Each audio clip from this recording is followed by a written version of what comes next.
फिर से समझो, एक नई चीज देखो, इंपॉर्टेंट है, इसके बाद जाना, एक नया कॉन्सेप्ट समझो। क्या कहा गया तुमको कि एक हम अब पता करना चाह रहे हैं, electric potential due to a uniformly charge thin spherical shell. एक हमारे पास में स्फेरिकल शेल है। कैसा शेल है? Spherical shell. एक स्फेयर है, खोखला है अंदर से, स्फेरिकल शेल, ठीक है, यूनिफॉर्मली चार्ज है। मान लो इस सेल की रेडियस हो R, capital R, uniformly charge है, यूनिफॉर्मली चार्ज है भाई। कैसा है? Uniformly charge thin spherical shell, uniformly charge thin spherical shell. और अगर ये uniformly charge thin spherical shell है और अगर हमें इसका पोटेंशियल पता करना हो, पोटेंशियल पता करना हो, मान लो यहां पर, कहां पता करना हो? यहां पर। सपोज करो डिस्टेंस कितनी? आर। सारा चार्ज यूनिफॉर्मली सेल का सेंटर पर होता है। मान लो चार्ज है क्यू, मान लो चार्ज कितना? क्यू। चार्ज कितना? क्यू। तो अगर चार्ज क्यू है और मुझे वहां पोटेंशियल पता करना पड़ जाए तो पोटेंशियल का formula 1/4 pi epsilon not charge upon में डिस्टेंस, चार्ज अपॉन में डिस्टेंस। तो outside the shell, outside the uniformly shell, potential कितना होगा? V is equal to 1/4 pi epsilon not Q upon R। But अगर हमें एट द सरफेस पता करना पड़ जाए कि भैया यहां कितना पोटेंशियल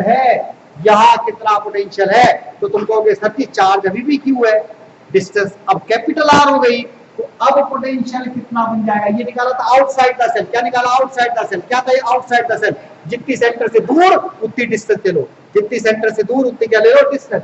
एट द सरफेस क्या बनना चाहिए पोटेंशियल?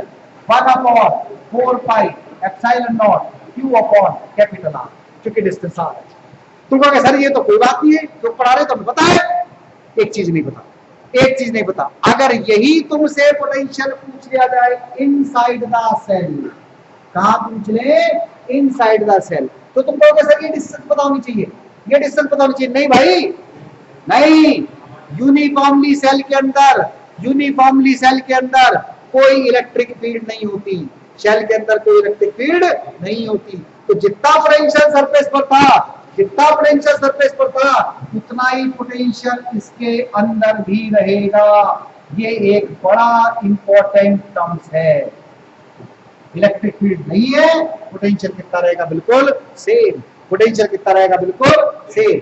बहुत बार बोर्ड एग्जाम में एक ग्राफ बनाने के लिए आया कि वेरिएशन बनाओ इलेक्ट्रिक फील्ड का, कि भैया जो इलेक्ट्रिक फील्ड थी वेरिएशन बनाओ। ये सेल था, ये एक शेल था, ठीक है। हम कह रहे हैं कि इस शेल में यहां से लेकर के सेंटर से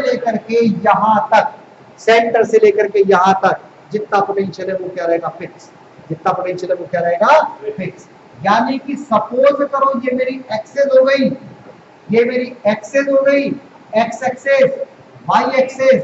सपोज करो एक्स एक्सेस पर मैं डिस्टेंस शो कर रहा हूं, वाई एक्सेस पर मैं पोटेंशियल शो कर रहा हूं, और जब मैंने कैलकुलेशन निकाली तो मेरा पोटेंशियल कितना आया? एट द सरफेस मेरा पोटेंशियल कितना आया? इतना। तो वो पोटेंशियल यहां से यहां तक क्या रहेगा? सेम। बिल्कुल सेम। यानी कि यहां से यहां तक पोटेंशियल का फॉर्मूला कह रहा है कि पोटेंशियल क्या रहेगा? आपस में बिल्कुल सेम। बट चूंकि पोटेंशियल के फॉर्मूले में फॉर्मूला होता है 1/4 pi epsilon not charge upon में आर। अगर ये आर बढ़ता चला गया सेंटर के बाद, सरफेस के बाद आर बढ़ता चला गया तो पोटेंशियल उसी हिसाब से क्या होता चला जाएगा? कम। अगर ये आर बढ़ेगा तो पोटेंशियल क्या हो जाएगा? कम। यानी कि जैसे ही हम इस लाइन से इसके सरफेस से बाहर निकलेंगे और अगर हमारे पास में आर बढ़ता जा रहा है तो पोटेंशियल क्या होता चला जाएगा? कम। क्यों? क्योंकि पोटेंशियल इनवर्सली प्रोपोर्शनल है 1/r के। तो इस तरह का ग्राफ हमको पेपर में बनाने के लिए आ जाएगा। बहुत सारे ऐसे क्वेश्चन होंगे जिसमें तुमसे इस टाइप का ग्राफ पूछ लेंगे, वेरिएशन बनाओ इस चीज के बीच में, इस चीज के बीच में। ये भी तुम्हें बिल्कुल ध्यान रखना है। नोट डाउन करो जल्दी से इसको।